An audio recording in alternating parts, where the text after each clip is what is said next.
വിചാരിക്കും കൃഷ്ണൻ എന്ന് പറഞ്ഞാൽ ചെറിയൊരു സംഭവം എന്ന് വിചാരിക്കും. അറിയുമ്പോഴാണ് നമുക്ക് പ്രാർത്ഥിക്കാൻ തോന്നിക്കുന്നത്. മരിച്ചാലും വിടൂലാത്ത രീതിയിൽ പ്രാർത്ഥന. മരിച്ചു പോയ വ്യക്തിയോട് പ്രാർത്ഥിക്കാൻ പറഞ്ഞിട്ട് പ്രാർത്ഥിച്ചൊന്നും കിട്ടില്ല. ധ്യാനിച്ചതുപോലെ ആവാനാണ് പറഞ്ഞത്. ആ റോൾ മോഡൽ ആവാനാണ് പറഞ്ഞത്. ഏത് പ്രതിസന്ധി യുദ്ധത്തിൽ സൈന്യത്തിൻ്റെ മുന്നിൽ നിൽക്കുമ്പോൾ മെയിനായിട്ടുള്ള ആൾ യുദ്ധം ചെയ്യില്ല എന്ന് പറഞ്ഞപ്പോൾ അവിടെ ഉപദേശം കൊടുക്കും. അത്രയും സാത്വികനാണ്. ആയുധം എടുത്തിട്ടില്ല ഏത് സാഹചര്യം. അങ്ങനെ നിന്ന് ചിരിച്ചുകൊണ്ടാണ് നിന്നത്. കരയേണ്ട സാഹചര്യങ്ങളിലായിരുന്നു ജീവിതത്തിൽ മുഴുവൻ, പക്ഷേ ചിരിച്ചുകൊണ്ടാണ് നിന്നത്. അങ്ങനെയുള്ള ആളാണ് കൃഷ്ണൻ്റെ. ശരിക്കും പറഞ്ഞാൽ വരദാനമാണ് നമ്മളിന്ന് അനുഭവിക്കുന്ന പൗരകർമ്മം. നമ്മുടെ ഈ രാഷ്ട്രം എന്ന് പറഞ്ഞാൽ ധർമ്മരാഷ്ട്രം എന്ന് പറഞ്ഞാൽ ബാബറോ അക്ബറോ മുസോളിനിയോ ഒന്നും കെട്ടിപ്പടുത്തിയതോ ബ്രിട്ടീഷുകാരുണ്ടാക്കിയതോ ഫ്രഞ്ചുകാരുടെ ഡച്ചുകാരുടെ സംഭാവനയല്ല. ഭഗവാൻ കൃഷ്ണൻ്റെ സംഭാവനയാണ്. 5226 വർഷങ്ങൾക്ക് മുമ്പ് അദ്ദേഹം സൃഷ്ടിച്ച ക്ഷേത്രമാണ് ധർമ്മരാഷ്ട്രം. അപ്പോൾ ധർമ്മത്തെ പുനഃസ്ഥാപിക്കുന്നതിന് വേണ്ടിയിട്ടാണ് കാരാഗ്രഹത്തിൽ ജനിച്ചത്, കുരുക്ഷേത്രത്തിൽ ഇറങ്ങിയത്, യുദ്ധം ചെയ്തത്. ഈ യുദ്ധം നടന്നു കഴിഞ്ഞിട്ട് എല്ലാവരും കൃഷ്ണൻ ഭാരതം ഭരിക്കുന്നതായിരുന്നു എല്ലാവരും വിചാരിച്ചത്. എല്ലാവർക്കും ആ ഒരു തരംഗമായിരുന്നു. കൃഷ്ണ കൃഷ്ണ എന്നുള്ള ഒരു വിളി മാത്രം ഉണ്ടായിരുന്നു. പക്ഷേ കൃഷ്ണൻ അങ്ങനെയല്ല ചെയ്തത്. കൃഷ്ണൻ ഋഷീശ്വരന്മാരെയും മഹർഷിമാരെയും താപസന്മാരെയും മുഴുവൻ പ്രജാലോകത്തെയും പ്രമുഖരെയും എല്ലാം വിളിച്ചിട്ടുണ്ട്. ഭാരതത്തിൻ്റെ നാമകരണം ചെയ്യുകയും മഹാഭാരതം എന്ന നാമകരണം ചെയ്യുകയും ഇതിൻ്റെ തലസ്ഥാനം ഇന്ദ്രപ്രസ്ഥമായിട്ട് പ്രഖ്യാപിക്കുകയും ഇന്നത്തെ ഡൽഹി തന്നെ, മാറ്റമൊന്നുമില്ല. തലസ്ഥാനത്തിന് മാറ്റമില്ല. ഭാരതം എന്നുള്ള പേരിൽ ഇന്നും മാറ്റമില്ല. എന്നിട്ട് അദ്ദേഹം ചെയ്തത് യുധിഷ്ഠിരനെ എന്ന് വെച്ചാൽ ധർമ്മത്തിന് വേണ്ടി സ്ഥിരതയോടെ എന്നും വർദ്ധിച്ചിട്ടുള്ള ആളാണ് യുധിഷ്ഠിരൻ.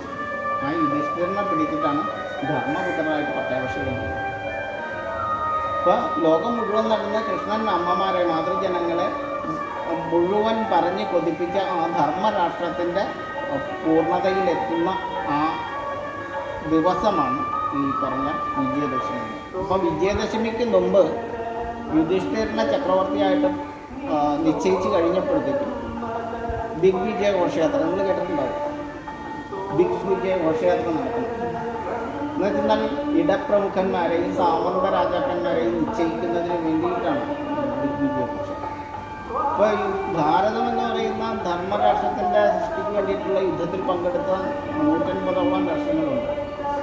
അവിടെ രാജാക്കന്മാരുണ്ട്. അവിടുന്ന് സൈന്യങ്ങളെയാണ് വിട്ടുകൊടുത്തേക്കുന്നത് യുദ്ധത്തിൽ 2 രീതിയിൽ. അപ്പോൾ കേരളം എന്ന 3 രാജ്യങ്ങളാണ്. ഒന്ന് കേരകേര, ഒന്ന് കേരളം, ഒന്ന് ശൂർപ്പരകം എന്ന് പറയുന്ന 3 രാജ്യങ്ങളാണ് കേരളം. 3 രാജാക്കന്മാരായിരുന്നു. ഈ 3 പേര് ആരുടെ കൂടെ യുദ്ധത്തിന് പോയെന്നത്? ഒരു സെക്കൻഡ്. ആ പേരൊന്നും ഈ 3 പേരൊന്നും പറയുന്നത് കേരകേര, കേരളം, ശൂർപ്പരകം. ശൂർപ്പരകം എന്ന് പറഞ്ഞാൽ തീരദേശമാണ് കേരളത്തിൻ്റെ. മലനാട്, ഇടനാട്, തീരപ്രദേശം എന്ന് പറഞ്ഞാൽ ശൂർപ്പരകം എന്ന് പറഞ്ഞാൽ കടലുമായിട്ട് ചേർന്ന് നടക്കുന്ന പ്രദേശം. ഈ 3 രാജാക്കന്മാരാണ് ഭരിച്ചിരുന്നത്. 3 രാജ്യങ്ങളായിരുന്നു. അപ്പോൾ ഈ 3 രാജ്യങ്ങളിലെ രാജാക്കന്മാരും ആരുടെ കൂടെ യുദ്ധത്തിന് പോയെന്നത്? കൃഷ്ണനെതിരായിട്ട് യുദ്ധത്തിന്. ഇവരെല്ലാവരും നൂറ്റന്മാരോട് തന്നെ കേരളത്തിൽ നിന്ന് യുദ്ധത്തിന് പോയി. അന്ന് ഈ കൃഷ്ണൻ ഇവിടെയും വന്നിരുന്നു യുദ്ധത്തിന് വേണ്ടിയിട്ട്, സൈന്യത്തെ സൃഷ്ടിക്കുന്നതിന് വേണ്ടിയിട്ട്. സൈനിക സഹായം ചോദിച്ചു എല്ലാ രാജ്യങ്ങളിലും വന്നിരുന്നു. അപ്പോൾ ഇവിടെ വന്നപ്പോൾ ഇവിടെ കർണൻ കേരളമായിട്ട് വലിയൊരു അടുപ്പം ഇപ്പോഴും ഉണ്ട്. കൊല്ലം ജില്ലയിലാണ്. അപ്പോൾ കൊല്ലം ജില്ലയിൽ കർണന് കുറേ സൗഹൃദങ്ങളുണ്ടായിരുന്നു.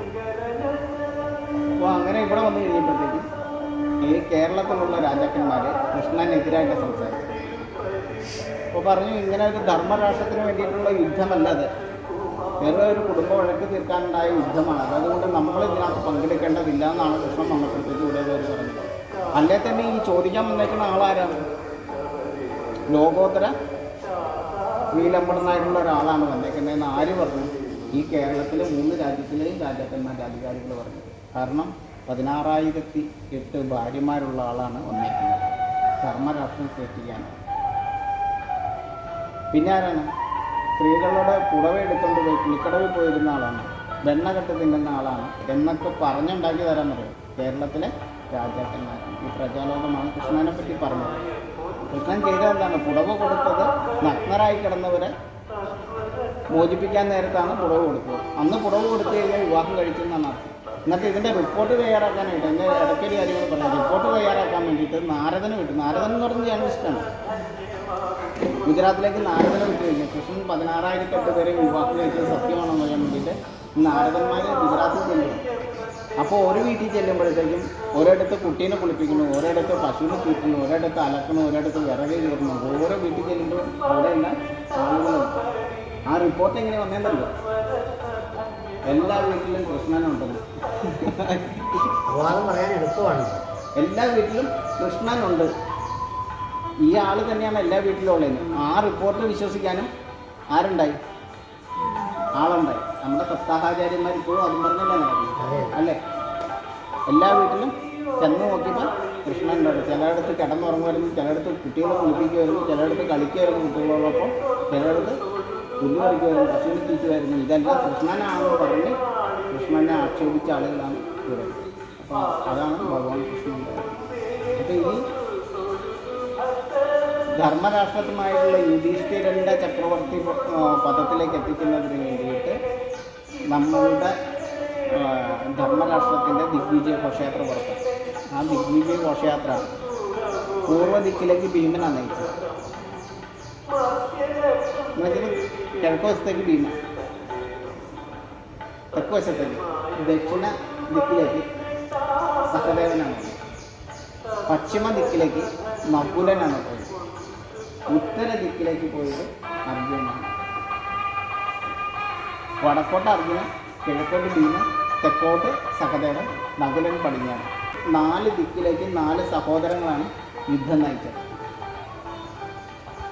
ആ യുദ്ധം നയിച്ചിട്ട് ആ 9 രാത്രികൾ ഉറങ്ങാതെ എല്ലാവരും ആയുധം താഴേക്കുണ്ടാവുന്നു. കാരണം പലയിടത്തും യുദ്ധങ്ങൾ പിന്നെയും നടന്നു.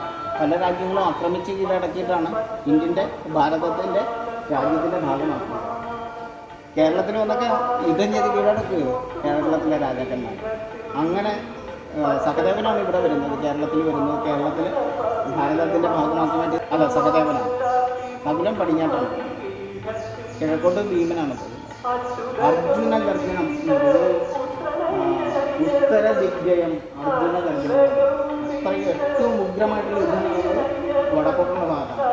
അത് കിഴക്കോട്ട് പോയ ഭീമനും ചേർന്നിട്ട് ഒന്നിച്ച് യുദ്ധം ചെയ്ത് തോൽപ്പിച്ച സ്ഥലങ്ങളുണ്ട്. അപ്പം അങ്ങനെ 4 ദിഗ്വിജയ ഘോഷയാത്രകൾ വിജയകരമായിട്ട് ഇന്ദ്രപ്രസ്ഥത്തിലേക്ക് തിരിച്ചു പ്രത്യാഗമനം നടത്തുന്നു. ആ വർത്തകന്മാരും രാജ്യത്തിൻ്റെ സേനയും എല്ലാം കൂടി ഈ 4 ദിക്കിൽ നിന്നും ഇന്ദ്രപ്രസ്ഥത്തിലേക്ക് വിജയഘോഷയാത്ര നയിക്കുന്ന സമയം. ആ വിജയഘോഷയാത്രയുടെ ഏറ്റവും ഒടുവിലാണ് വിജയദശമി, രാഷ്ട്രത്തിൻ്റെ പിറന്നാൾ, ചക്രവർത്തി പദം. കാരണം ഭാരതത്തിൻ്റെ ആദ്യത്തെ ദിവസം. അപ്പോൾ ഈ ഇത് ഇന്ദ്രപ്രസ്ഥത്തിലേക്കുള്ള ദിഗ്വിജയ ഘോഷയാത്രയാണ്. ഉറങ്ങാത്ത 9 രാത്രികൾ.